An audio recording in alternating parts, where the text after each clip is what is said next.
All right, so we're back and ready for another deep dive. And this time we're tackling a question that I know a lot of you coffee lovers out there have been wondering about. When is the absolute best time to grind those coffee beans after roasting? We've got a whole bunch of sources lined up. Yeah, and it's going to be more than just the usual grind right before brewing. Get ready for some real surprises. Oh, I'm excited to hear this, I'll tell you.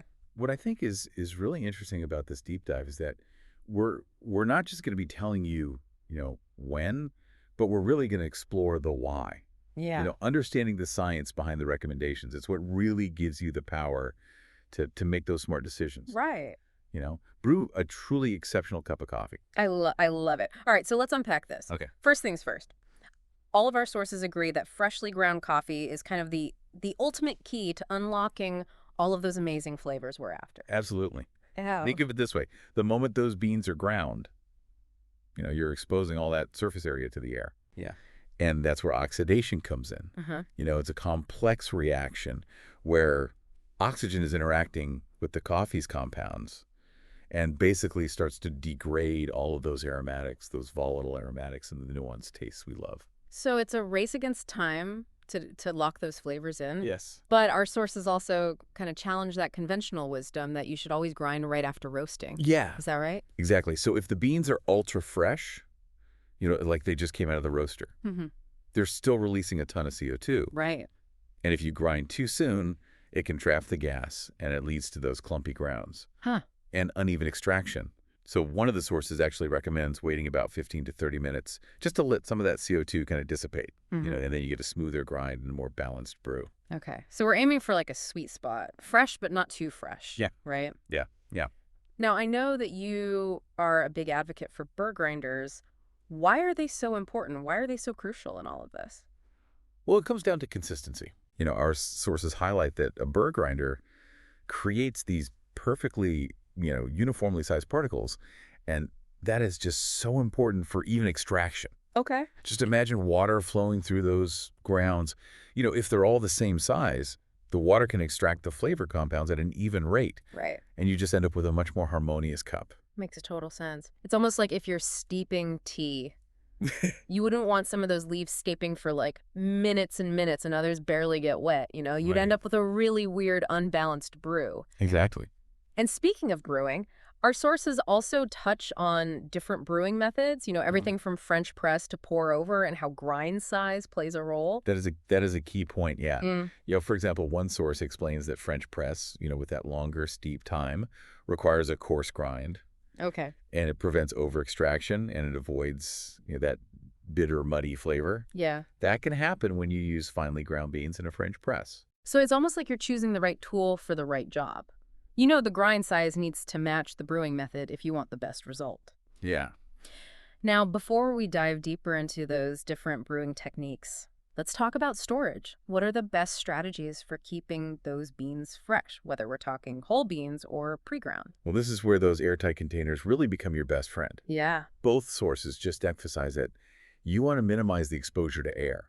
Light and heat are essential for preserving those compounds, the ones that give coffee that incredible aroma and flavor. Right. It's all about protecting those. Yeah. And it's important to remember that pre-ground coffee, while it's super convenient, it has a much shorter shelf life. Right. Those grounds have already been exposed to all that air, right? Uh-huh. So that just speeds up the oxidation process. I see. One of the sources even compares it to like cutting an apple and leaving it out. Oh, okay. It just starts to brown, and lose all that freshness much quicker. That makes sense. So for the ultimate freshness, whole beans are really the way to go, huh? Yeah. But then the question becomes, when do you grind those beans for each specific brewing method? Well, that's where things get really interesting, right? Okay.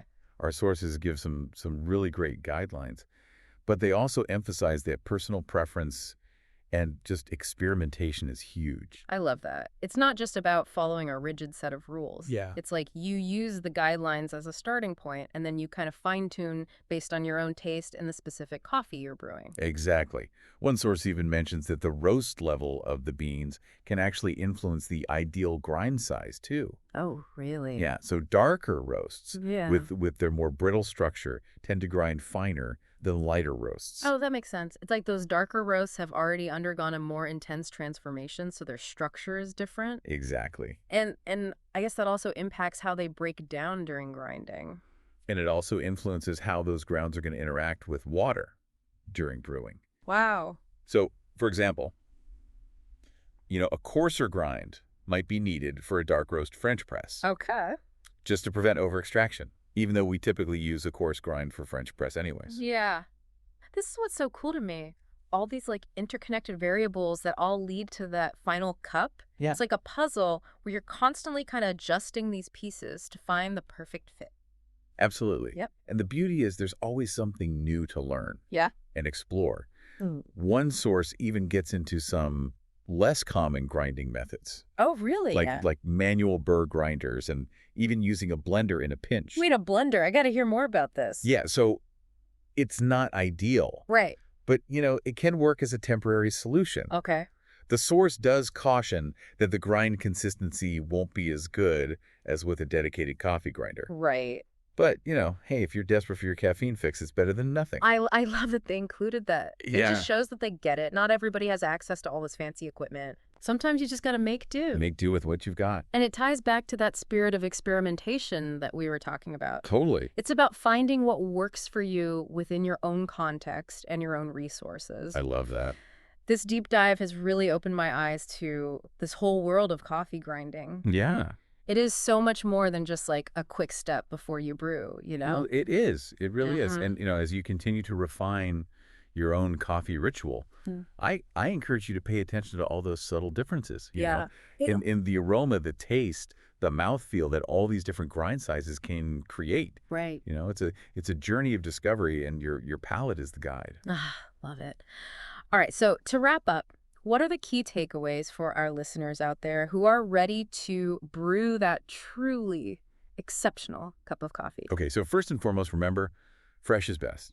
Minimize the time between grinding and brewing just to preserve those delicate aromas and flavors. Right. And invest in a good burr grinder. Mhm. That is the cornerstone to consistent grind size, which again is essential for even extraction and a balanced brew. It's worth the investment, right? It is. And don't always assume you need to grind immediately after roasting, Mm-hmm. especially with those very fresh beans. Okay.